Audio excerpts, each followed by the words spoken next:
Hello and welcome to the Music Production Podcast. I'm your host, Brian Funk. Thank you for listening. And hey, check out my website, brianfunk.com. I got lots of tutorials, Ableton Live packs, both free and for sale. And I've got a music production club that gets you new stuff in your inbox every month. It gets you access to our Discord, our live classes online. It's a really great little club that gets you my best work at a fraction of the cost. It's at brianfunk.com/MPC.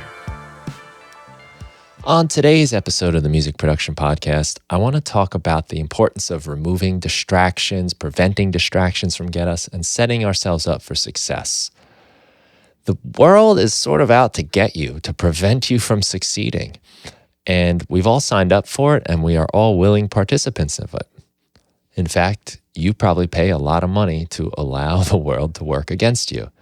And I'm talking about our modern technologies, cell phone, computers, social media, things like that are all out there to take up as much of our attention as possible. I highly recommend a film that's on Netflix called The Social Dilemma, and it talks about how our social medias have grown to occupy our attention and some of the dangers of that. And it features interviews with some of the early workers at places like Google, Instagram, Facebook, some of the people that created some of the most monumental features, the like button, the algorithms that suggest what's next to watch on YouTube. It's really an awesome and frightening look into how our world is being changed right before our eyes. And I recently showed this documentary to my high school students. Now, these are students that are about the age of 14, 15. Their whole life, they've had cell phones, the internet. They don't know anything else. And they are glued to their phones. We talked about screen time and we looked at it. And I have a lot of students that have 7 hours of screen time a day, 10 hours a day. I've had people say 12 hours a day they spend on the phone. And I have my own screen time. I'm averaging about an hour and a half a lot of times on my phone, but I also spend a lot more time on my computer. So I'm sure my numbers are up there too. I'm spending a lot of time in front of a screen, and I think most of us are. Now, you might argue some of that time is better spent than others. I think stuff like I'm doing right now, I guess, is screen time. Recording this podcast, making music is screen time. I think that's valuable and useful, but if I'm being honest, a lot of it's junk time. A lot of it's surfing the net. A lot of it's just getting caught up in rabbit holes and watching things that I really don't need to be seeing that are taking away my life, really. So in the documentary, one of the things that I think is extremely fascinating is the people that have come up with these algorithms, the things that suggest the next video, that get us more roped in, that bring up the next post on Instagram.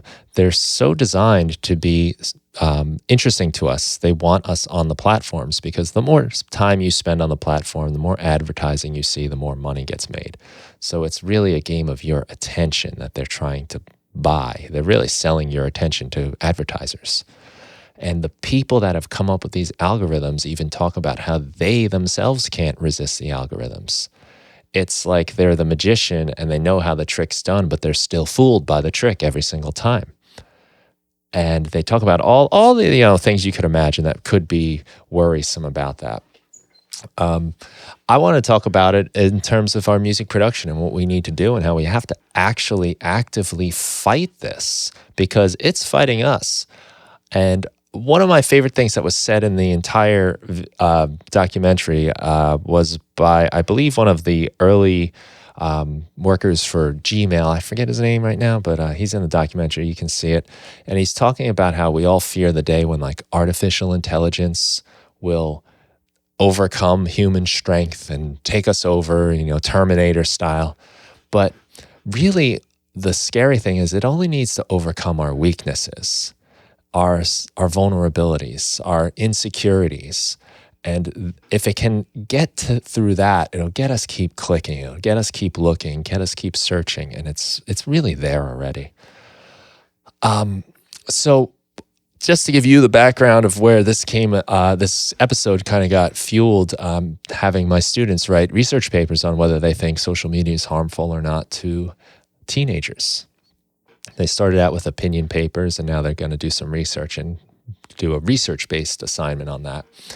And I was surprised how many of them said it's harmful, but they would, never give up their phones. That's impossible. They can't do that.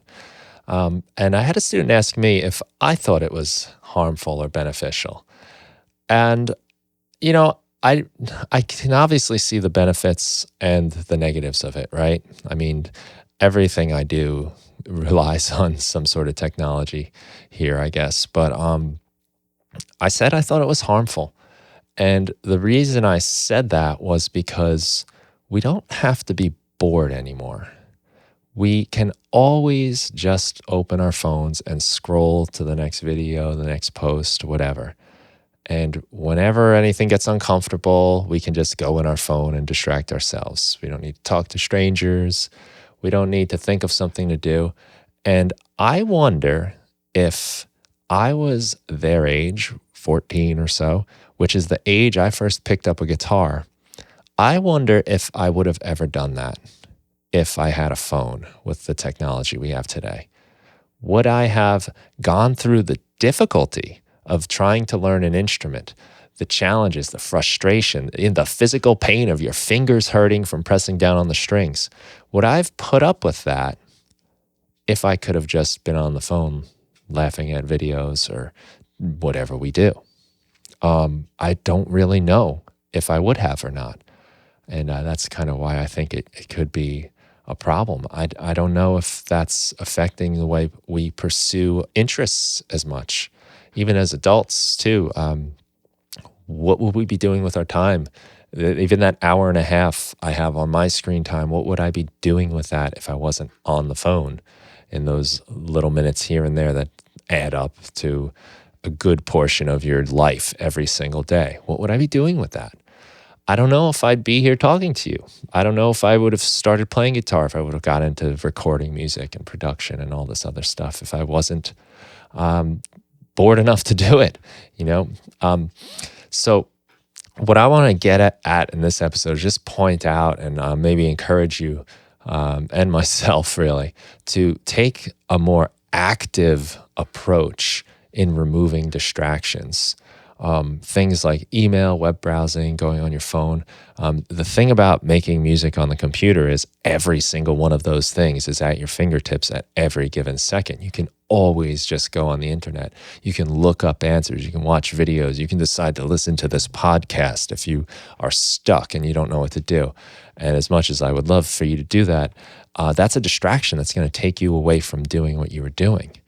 And we have to be kind of militant. We have to sort of set timeframes, I think, in order to get stuff done. I think it's a good idea to turn off your web browser when you're making music, or use certain apps that they have that can actually prevent you from going online, or set timers that yourself, you're not going to allow yourself to do anything but make your music during this set of time. And once the timer goes off, then you can go and do whatever else you wanted to do. I think those are really important things. We have to actively set that up, and it helps a lot to pay attention to how we're actually spending our time each day. And so much of the making music thing it's a really time intensive thing, and we're all struggling to find the time to make music. But I think I'm not as good with my time as I could be. A lot of it gets wasted as I'm not really paying attention to it. So I think it's a good idea to schedule things, put it in a calendar. I've been trying to do this a little bit myself, where I say, okay, on this day I'm doing that, on that day I'm doing this, from this time to that time. And I'm also working to stop checking email after a certain time, or not having my phone on me after a certain time. And it's hard to resist, but I'm finding it helps a little bit at least. But it needs to be an active thing, because the computer programmed algorithms, the artificial intelligences that are at work to get our attention are at work all the time, and they are super powerful. As I said before, they're so powerful that even the people that know how they work can't resist them, and they struggle with it. And it's pretty telling to hear all of these people from Silicon Valley that designed this stuff kind of now waving the flag saying there's a problem. And they're also not allowing their children to have phones and to have social media accounts and stuff because of how they think they're affecting them. I'm not advocating throwing all that stuff away, but I'm just saying maybe we need to just be really aware of that. So we need to eliminate distractions very deliberately. And there are other things we can do now too. We can have stuff set up and ready to go as well. We can be prepared so that the kind of hurdle to jump in order to start making our music isn't so great that it makes us not feel like doing it at all. And the next thing you know, you're looking at something on your phone and now you don't want to do it anymore because it's dark out all of a sudden and you miss the time. So having things set up, your audio stuff, your computer stuff, have it ready, plugged in, good to go. Templates are also a big help. If you play an instrument, have it out on a stand. That's been a really big help for me lately, just having my guitars out on stands compared to having to go into the case and opening them. It seems like such a little thing, but it's enough a lot of times that I just don't do it. But having it out, it's much easier to just grab it and go. I think creating obligations for yourself, whether it's a schedule for your time or self-imposed deadlines that you have to finish something by a certain amount of time, or getting people involved. Live streaming. I've found live streaming, I don't do a ton of it, but when I do my live classes with the Music Production Club or the occasional live stream that I'll do on YouTube, is a very focusing thing because you can't just go check your email in the middle of that. Might be people watching you. You're on, the light is on you. You're on the stage in a way. And it's kind of helpful, I think, in terms of focusing. In playing with some of my friends in a band, when they come over to play, it's time to play. Get off your email. Stop checking the web. Stop texting. These are things I have to do in order to play. And it would be extremely rude to be doing that and interfering with their precious time that they've set aside to do the music. So that's another big help you can do, is just get people involved somehow. I really like batching my activities into time frames and not doing them outside of it. Even stuff for work, where once work's done, it's done. And that's, as a teacher, an English teacher, no less, that has to read a lot of essays and things, plan lessons, it can be very easy to let that consume your life. So you have to sort of draw boundaries. And I've done that over the years, figured out ways to do that where I'm not up all hours of the night grading papers or planning lessons. I have my time when I do that, and that's it. I won't check my work email when I'm at home, mostly because if I check my work email, there's usually nothing I can do about it anyway. And if there's a problem, all I now get to do is worry about the problem until I have to go back to work when I can actually do something about it, which kills my attention until that point. So all this free time I might have, say over the weekend, is kind of lost because I've got this thing in the back of my mind causing anxiety. It's like an app running in the background that's eating up my CPU. That even just the thought of some of these things, of our social media, of our emails, of our whatever it is, can be enough to take us out of the moment. It's good to just get that stuff out of the way. Maybe remove notifications from the phone so it's not buzzing in your pocket when you're trying to make music. Because even that buzz, even if you decide not to attend to that notification, it pulled you out of the moment for a second. And it got you thinking, hey, what was that? Maybe that's something important. Maybe it's something interesting or fun or exciting, or what am I missing?